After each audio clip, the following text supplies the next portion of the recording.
नमस्कार, स्वागत है आपका एमपी तक की इस खास पेशकश एमपी राउंड अप में। मैं रवीश पाल सिंह। आज हम बात करने जा रहे हैं मध्य प्रदेश में एक के बाद एक कुछ ऐसे जो कानून बीते समय में आए हैं या जो आने वाले हैं, जो कहीं ना कहीं ये इशारा कर रहे हैं कि उत्तर प्रदेश जहां पर विधानसभा चुनाव होने हैं, ठीक उसी की तर्ज पर पड़ोसी राज्य मध्य प्रदेश में भी कानून आते जा रहे हैं। सॉफ्ट हिंदुत्व पे चलते हुए धीरे धीरे भारतीय जनता पार्टी मध्य प्रदेश में अब हार्ड लाइनर हिंदुत्व की तरफ बढ़ रही है। ये सवाल इसलिए उठ रहे हैं क्योंकि अगर उत्तर प्रदेश में लव जिहाद के खिलाफ कानून बना, माफियाओं के खिलाफ कार्रवाई शुरू हुई, तो उसका अनुसरण मध्य प्रदेश में भी हुआ। हालांकि मध्य प्रदेश में मुख्यमंत्री शिवराज सिंह चौहान हैं, जिनकी छवि जो है वो बेहद नरम हृदय वाले, सरल स्वभाव वाले मुख्यमंत्री के तौर पर जानी जाती है।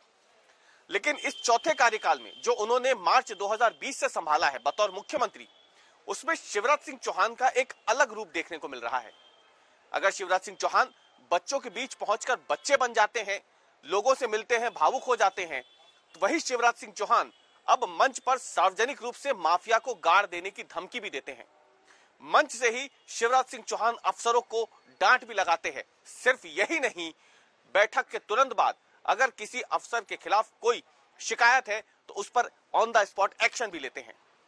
शिवराज सिंह चौहान बतौर मुख्यमंत्री 14 साल का सफर पूरा कर चुके हैं, लेकिन इस चौथे कार्यकाल में कई ऐसे कानून उनके सरकार में आए हैं जो ये बताते हैं कि योगी आदित्यनाथ जो कि उत्तर प्रदेश के मुख्यमंत्री हैं, कमोबेश उनके बनाए कानूनों को ही एक तरीके से मध्य प्रदेश में भी धीरे धीरे क्या लागू किया जा रहा है।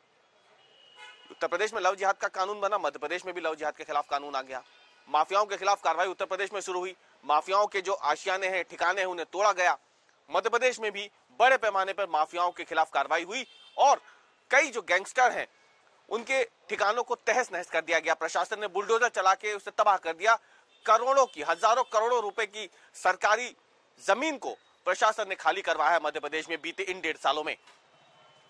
सवाल ये उठता है कि अब नया कानून जो आने वाला है मध्य प्रदेश में, वो पत्थरबाजों के खिलाफ है। गृह मंत्री नरोत्तम मिश्रा बता चुके हैं कि अगला जो विधानसभा सत्र आएगा उसमें इस कानून को पेश किया जाएगा एक बिल बना करके। क्यों? क्योंकि हाल ही में जो घटनाएं हुई है मध्य प्रदेश में पत्थरबाजी की, जबलपुर हो, उज्जैन हो, या फिर जिस तरीके से बड़वानी में देखने में आया था जब पुलिस थाने में आग लगा दी गई थी क्योंकि पुलिस कस्टडी में एक शख्स की मौत हो गई थी। तो अब ऐसे सरकारी संपत्तियों को नुकसान पहुंचाने वालों के खिलाफ और पत्थरबाजों के खिलाफ मध्य प्रदेश सरकार कानून लाने जा रही है। अब इसमें भी अगर आप देखें तो आपको यूपी की छाप दिखेगी। क्यों? क्योंकि यूपी में पहले से ही ये कानून लागू है, वहां पर पत्थरबाजों के खिलाफ कार्रवाई की जा रही है और उन्हीं से जो संपत्ति का नुकसान हुआ है उसका मुआवजा वसूला जा रहा है। इस पूरे मुद्दे पर बात करने के लिए इस चर्चा में आगे हमारे साथ जुड़ेंगे मध्य प्रदेश भारतीय जनता पार्टी के प्रवक्ता दुर्गेश केसवानी। लेकिन उससे पहले आइए नजर डालते हैं मध्य प्रदेश की कुछ अहम खबरों पर। एमपी के सीहोर में पुलिस ने एक बड़े सेक्स रैकेट को पकड़ा है। जानकारी के मुताबिक कोतवाली थाना पुलिस ने सीहोर बस स्टैंड के पास एक घर में चल रहे सेक्स रैकेट का भांडाफोड़ किया है।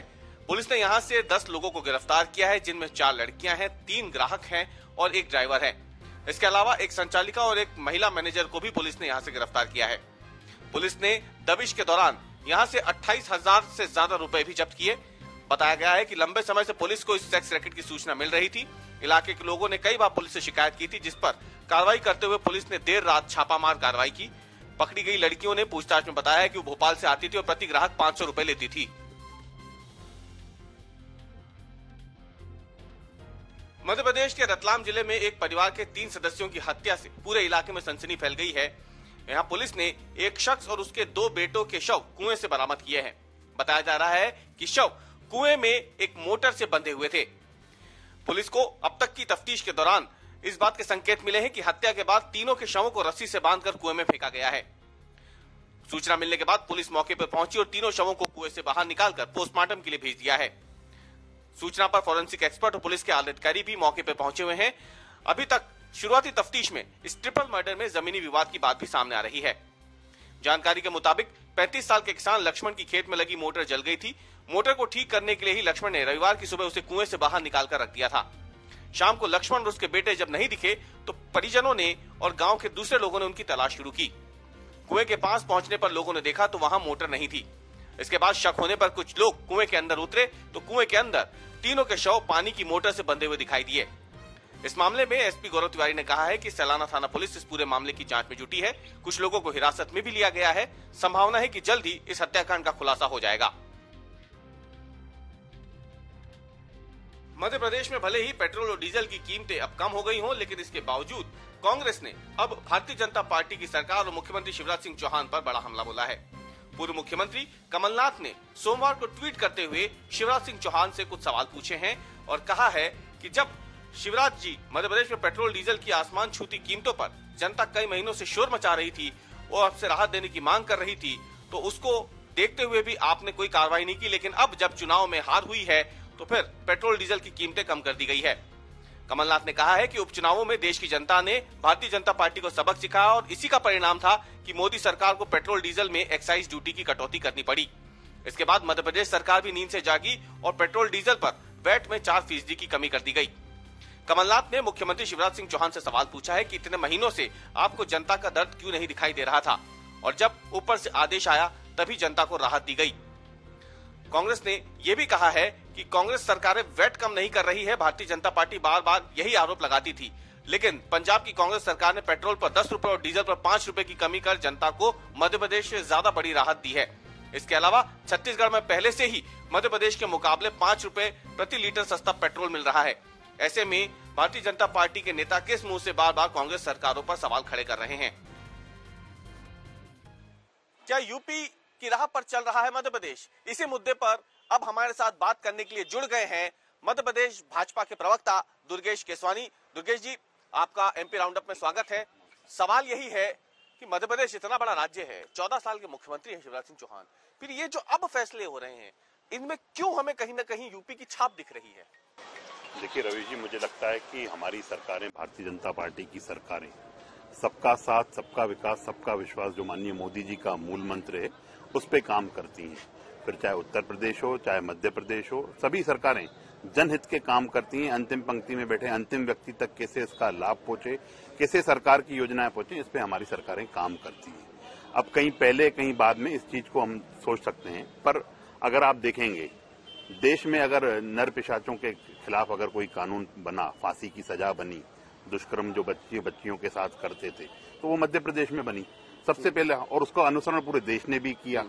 इसके बाद आप देखेंगे लाडली लक्ष्मी योजना, वो योजना पूरे देश में ही सराही गई, विदेशों तक उस योजनाओं को चर्चा रही। माननीय मुख्यमंत्री सराहा गया कि एक बच्चियों के लिए जो उनके मन में कसक रहती है कि मेरी भांजियां हैं। और देखेंगे आपकी मध्य प्रदेश की 8 करोड़ जनता से अगर कोई रिश्ता जोड़ता है तो वो शिवराज सिंह चौहान जी एक जननायक के रूप में। अभी हम बहुत ज्यादा दूर नहीं जाएंगे, उन सब्जेक्ट पे भी आऊंगा मैं, पर अभी कुछ दिन पहले ही आप देखेंगे जो कोरोना से जिन बच्चों ने अपने माँ बाप को खोया, अगर उनका ढांढस, उनका अगर कोई हिम्मत बनाने के लिए खड़ा हुआ, तो उन बच्चों के साथ अगर कोई दिवाली मनाने के लिए खड़ा हुआ तो वो शिवराज सिंह चौहान जी। आप देखेंगे कैसे अपने बंगले पर उनको बुला के उन बच्चों के साथ रहे, और कैसे भावुकता वाले क्षण भी आपने देखे जब माननीय मुख्यमंत्री जी के आंखों में आंसू तक आ गए उन बच्चों को देख के। तो यह कसक जो उनके मन में है, जो उनकी पीड़ा अगर झलकती है, तो वही नई योजनाओं को जन्म देती है। उसी योजनाओं को हम आगे चल के उस पूरे देश में भी अनुसरण होता है और विदेशों में उसका सराहाया जाता है। आप देखेंगे कि लव जिहाद पे ही कानून बना, और जो सरकारी जमीन को जिन्होंने कब्जा हत्याएं हुई थी, कैसे उनको निस्तो नाबूद किया गया, माफिया को एक सिरे से कुचल कर रख दिया गया। जो आपने कहा कि शिवराज जी की अगर उस भूमिका में अगर आप छवि देखो तो निश्चित रूप से एक कड़क शासक के रूप में वो दिखते हैं।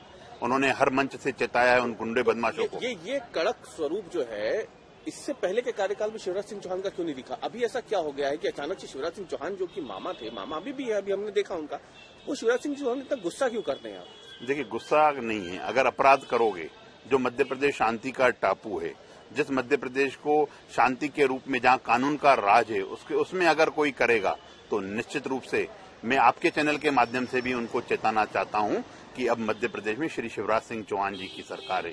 गृह मंत्री डॉक्टर नरोत्तम मिश्रा जी हैं, वहां पे किसी भी गुनहगार को बख्शा नहीं जाएगा। अगर कोई गुनाह करेगा तो उसका स्थान जेल की सखीचें हैं, उस सखीचों के पीछे ही नजर आएगा।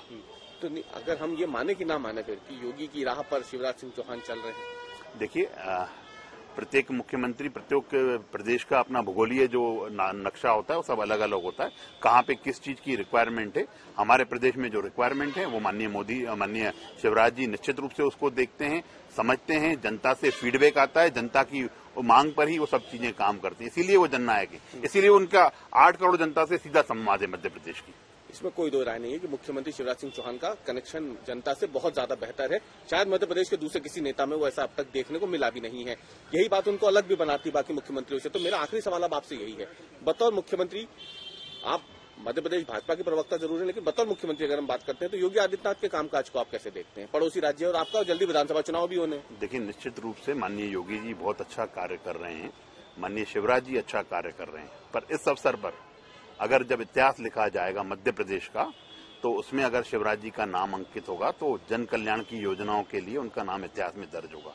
और पूर्व मुख्यमंत्री हमारे जो कमलनाथ जी थे, जो उद्योग मंत्री भी रहे, उन 15 महीने में एक उद्योग मध्य प्रदेश में नहीं लेके आए। और उनका नाम भी जब इतिहास में लिखा जाएगा तो सब जन कल्याण की योजनाएं बंद करने के लिए उनका नाम इतिहास में लिखा जाएगा। हमारे मुख्यमंत्री, सभी प्रदेशों के मुख्यमंत्री अपने प्रदेश के हिसाब से नंबर 1 का काम कर रहे हैं। चलिए, तो हम चाहते हैं कि आपने जो कहा वो उसका अनुसरण बाकी की जो राज्य सरकारें हैं भाजपा की, उत्तराखंड है या फिर दूसरे राज्य हो जहां पे उनकी सरकार है आपकी पार्टी की, वहां पर भी अनुसरण हो। फिर तो जैसे कि उत्तर प्रदेश में हो रहा है वही कानून अब लगभग मध्य प्रदेश में भी बन रहे हैं। अगले दिन आपसे फिर मुलाकात होगी, तब तक के लिए नमस्कार।